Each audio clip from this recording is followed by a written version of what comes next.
नमस्कार and welcome to study glows my dear friends. मेरा नाम है प्रशांत मावानी। दोस्तों, आज एक बहुत ही इंपॉर्टेंट कॉन्सेप्ट को हम समझने वाले हैं। बहुत ही इंपॉर्टेंट विषय है। It's associated with monsoon. Geography का एक बहुत ही इंपॉर्टेंट टॉपिक है। लेटेस्ट अपडेट मॉनसून को लेकर क्या है, अल नीनियो, ला नीनिया, ये चीजों को हम देखने वाले हैं।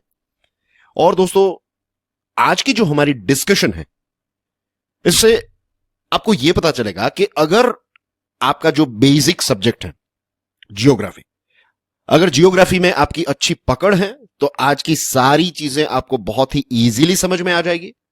और अगर जियोग्राफी आपकी कमजोर है, अगर आपका जो बेसिक सब्जेक्ट है, बेसिक्स जिनको हम कहते हैं, स्टैटिक सब्जेक्ट्स जिनको कहते हैं, वो अगर कमजोर हैं तो भी डोंट वरी, मैं कुछ कॉन्सेप्ट्स आपको एक्सप्लेन करूंगा।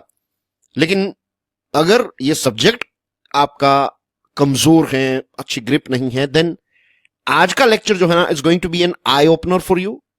और आज मैं ये भी दिखाऊंगा कि कैसे करंट अफेयर्स और स्टैटिक सब्जेक्ट्स जो होते हैं उनका रिलेशन कितना स्ट्रांग और किस प्रकार का होता है और आपकी तैयारी किस दिशा में होनी चाहिए। तो दोस्तों, वेदर को लेकर लेटेस्ट अपडेट जो आई है फ्रॉम आईएमडी यानी कि इंडियन मेट्रियोलॉजिकल डिपार्टमेंट, तो ये कहा है, फोरकास्ट किया है कि मॉनसून सीजन जो है ना, we are in summer at present. Summer का लास्ट फेज अभी चल रहा है, लेकिन क्या फेज है, इट्स टू हॉट राइट। हर जगह पर, खास करके आई लिव इन गुजरात, तो 45 डिग्री सेल्सियस दोपहर का टेम्परेचर 46-45 जितना हो जाता है। कुछ कोर एरियाज है सिटी के, वहां पर तो डेफिनेटली 46 जितना हो जाता है। It feels like 46-47, but I am sure खास करके जो नॉर्दर्न इंडिया में नहीं, जो हिमालयन रीजन में, उस बेल्ट में रहने वाले नहीं, लेकिन बाकी का जो हमारा देश है भारत, तो उसमें बहुत ज्यादा गर्मी चल रही है, एज वी ऑल नो। तो लास्ट फेज है और उसके बाद आने वाला है मॉनसून। तो ये जो मॉनसून सीजन है 2024 की, इसमें बारिश कैसी रहेगी? Above normal, which is a good thing. जो नॉर्मल बारिश होती है उससे थोड़ी ज्यादा बारिश होगी, ऐसा आईएमडी का लेटेस्ट फोरकास्ट आया है। अब ये फोरकास्ट इतना इंपॉर्टेंट क्यों होता है? आई एम श्योर आपने कई बार चलते फिरते टीवी के सामने देखा होगा कि आईएमडी ने बारिश के बारे में ये कहा। बारिश को लेकर न्यूज़पेपर में भी फ्रंट पेज पर फोरकास्ट की खबरें जो हैं वो पढ़ने को मिलती हैं। Why it is that much important? पीने का पानी, बिनो के वाटर इज लाइफ।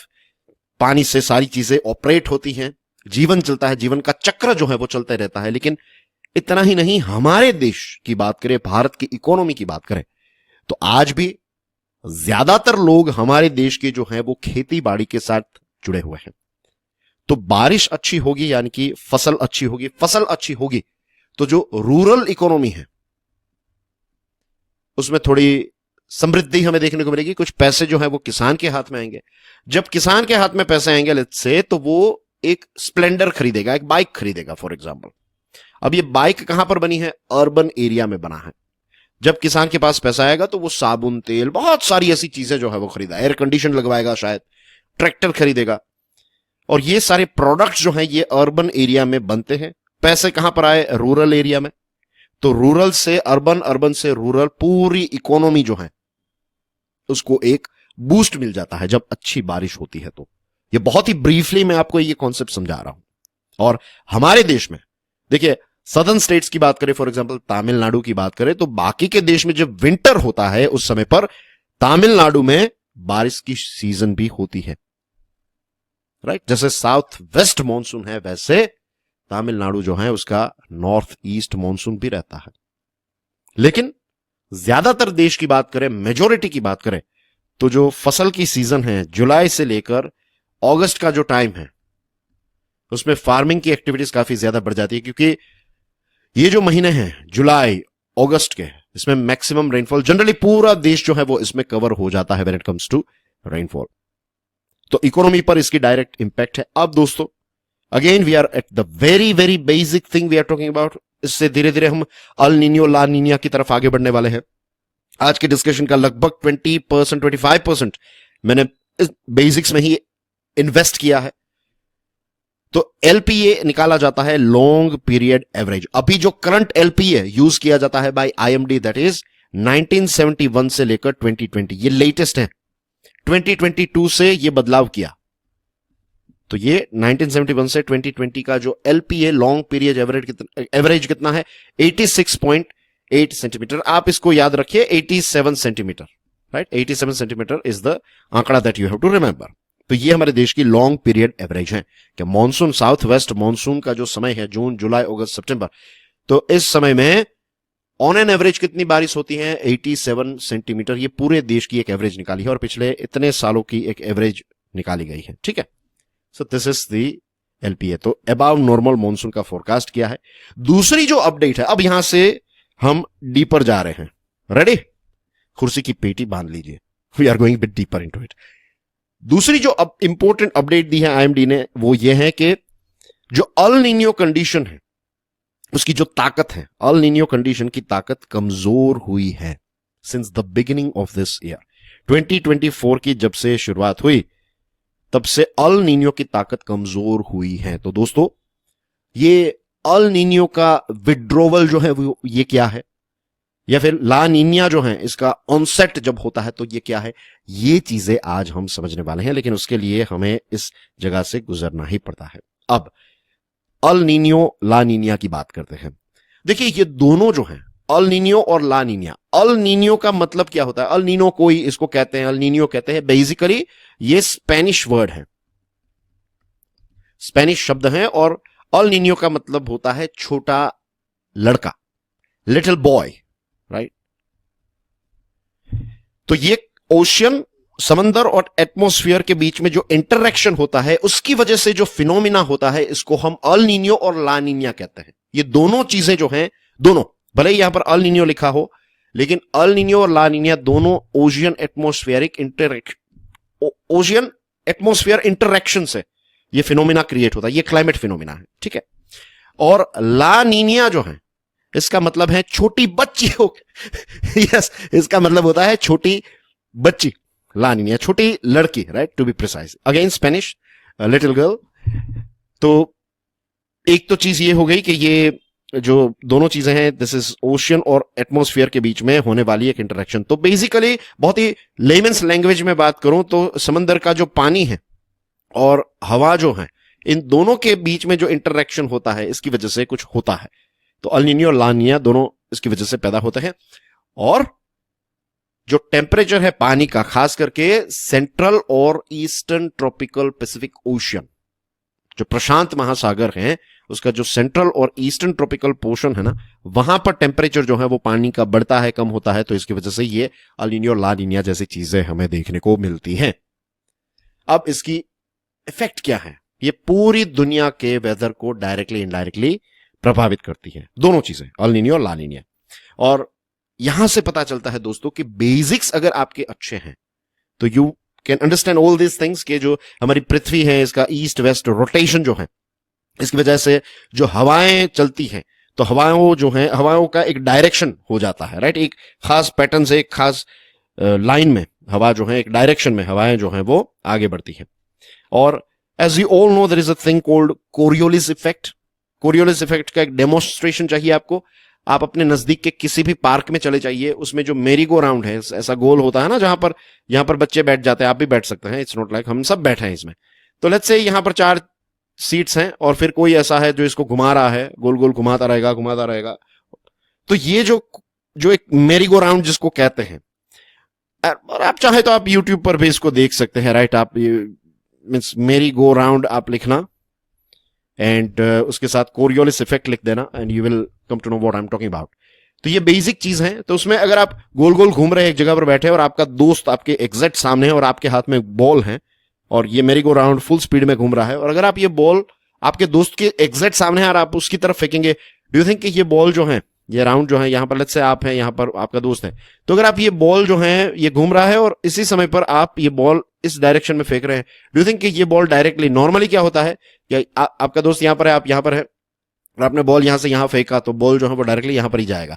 लेकिन यहां पर ऐसा नहीं होगा, बॉल या तो इस डायरेक्शन में चला जाएगा या फिर इस डायरेक्शन में चला जाएगा, डिपेंडिंग कि मेरी गो राउंड जो है वो ऐसे घूम रहा है या फिर ऐसे घूम रहा है। तो ये चीज जो होती है, एरोप्लेन में भी ऐसा रहता है। लेट्स से कि एक लोकेशन यहां पर है, एक लोकेशन यहां पर है, लेट्स से, तो आपने अगर ये सोचा कि भाई मैं तो यहां से प्लेन उड़ाऊंगा और प्लेन सीधा कुछ नहीं करना है, बस स्ट्रेट स्टीयरिंग पकड़ लेना है तो पूरा यहां पर पहुंच जाएंगे, ऐसा नहीं होगा। कोरियोलिस इफेक्ट से आपका प्लेन जो है वो ऐसे ऐसे दूसरी डायरेक्शन में जाएगा।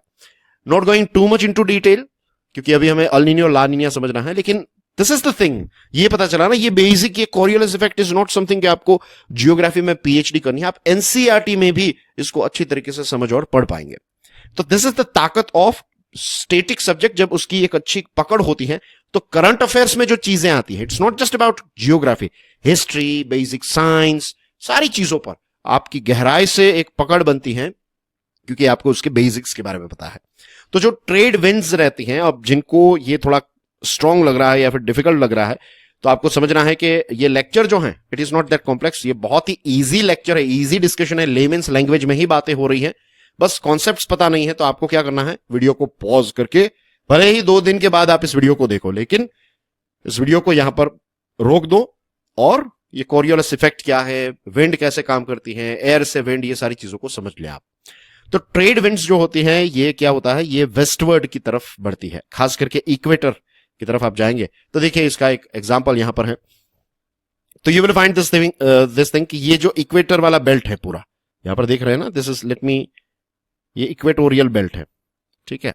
तो यहां पर आप देखेंगे कि यहां से साउथ में से जो हवाएं हैं वो इस तरफ जा रही हैं, और नॉर्थ में से जो हवाएं हैं वो भी इस तरफ जा रही हैं, राइट। इसकी एक खास डायरेक्शन है, this is how it works. तो ये ट्रेड विंड्स हैं, ट्रेड विंड्स इस प्रकार फ्लो होती हैं, ठीक है, समझ में आ गई बात।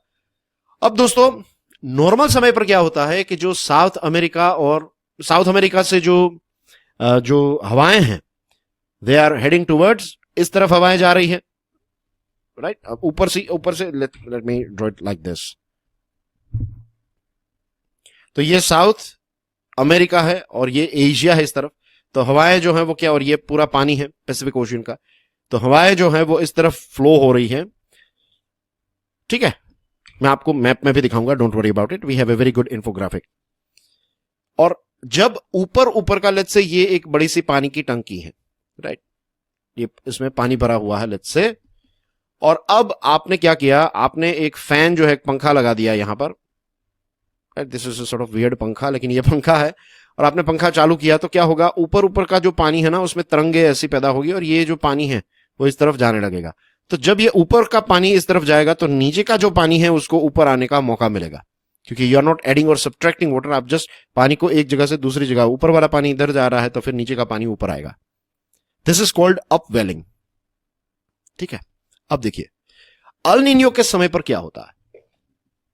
अल नीनियो जब होता है तो जो हवाएं हमने देखा ना कि उसकी डायरेक्शन इस प्रकार से होती है, जो इस दिशा में बढ़ती हैं हवाएं, अब ये हवाएं जो हैं ये इस तरफ नहीं लेकिन इस तरफ रिवर्स जगह पर बहने लगती हैं, और जो सरफेस का पानी है, ऊपर का जो पानी है, वो एशिया की तरफ नहीं लेकिन साउथ अमेरिका की तरफ चला जाता है, राइट। एक मैप देख लेते हैं, ऑब्जर्व दिस थिंग यार। देखिए ये अल नीनियो वाली कंडीशन में दिखा रहा हूं आपको, ऊपर अल नीनियो है, नीचे ला नीनिया है।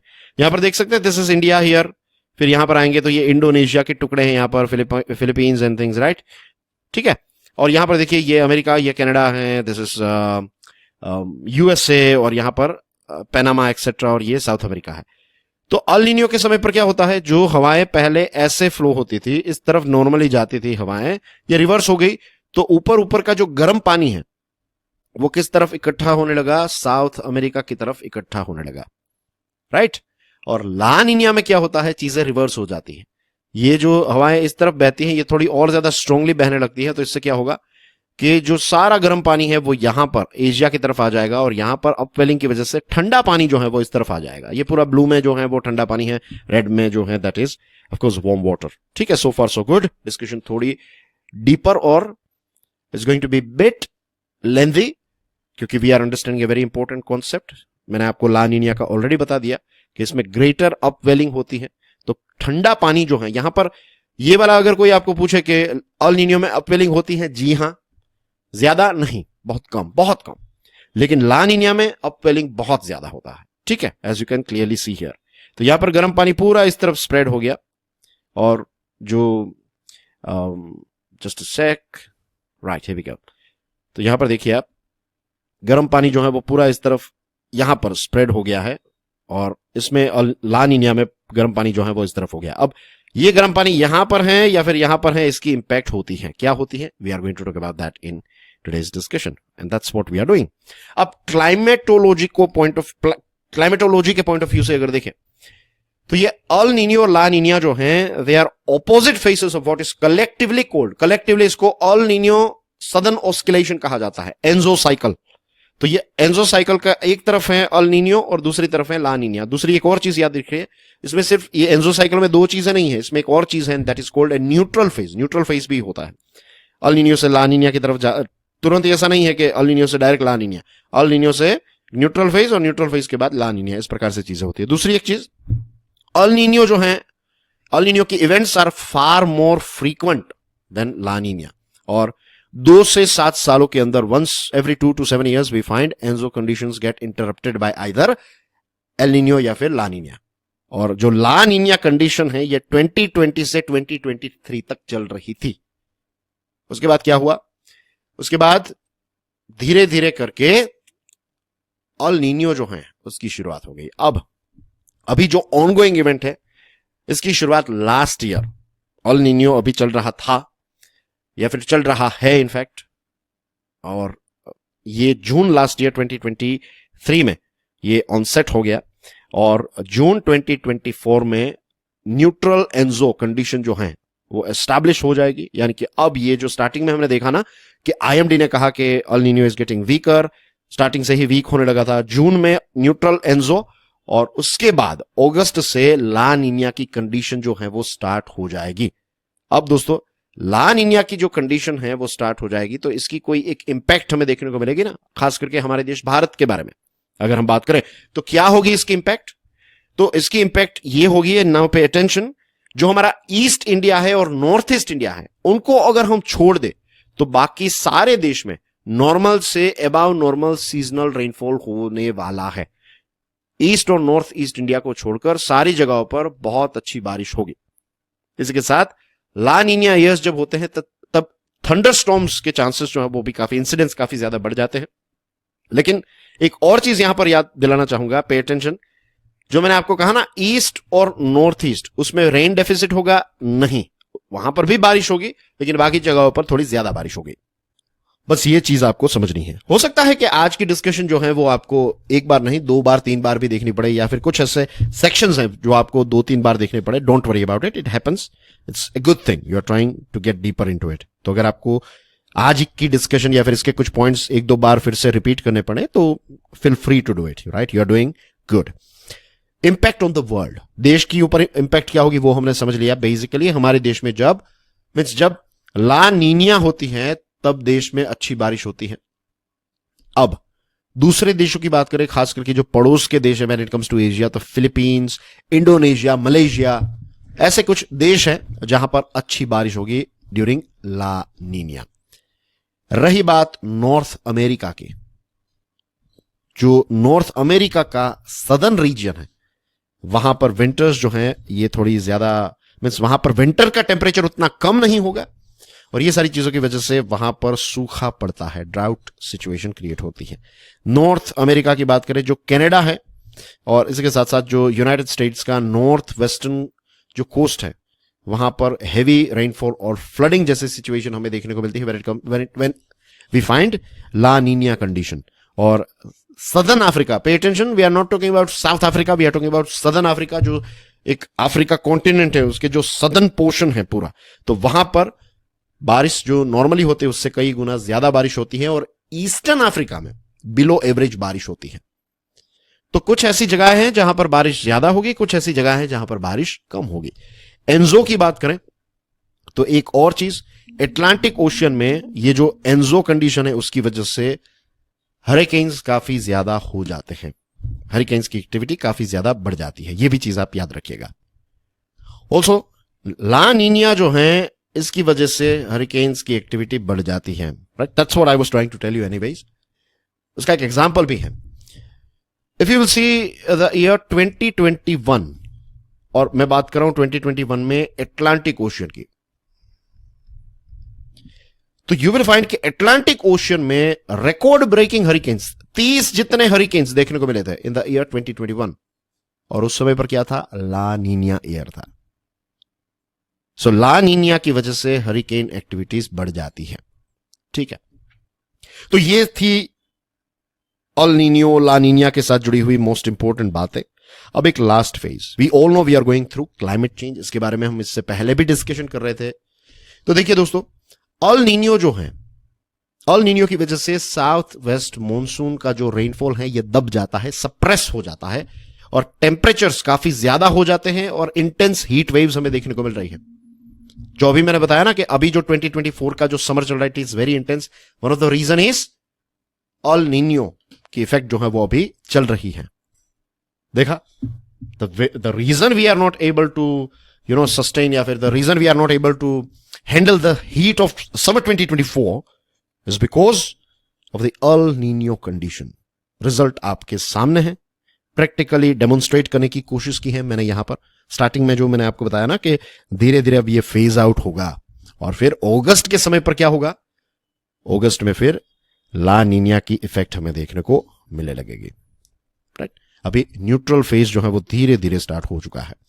साइंटिस्ट जो है उनका कहना यह है कि क्लाइमेट चेंज की वजह से एंजो की साइकिल जो है उस पर एक इंपैक्ट हमें देखने को मिल रही है।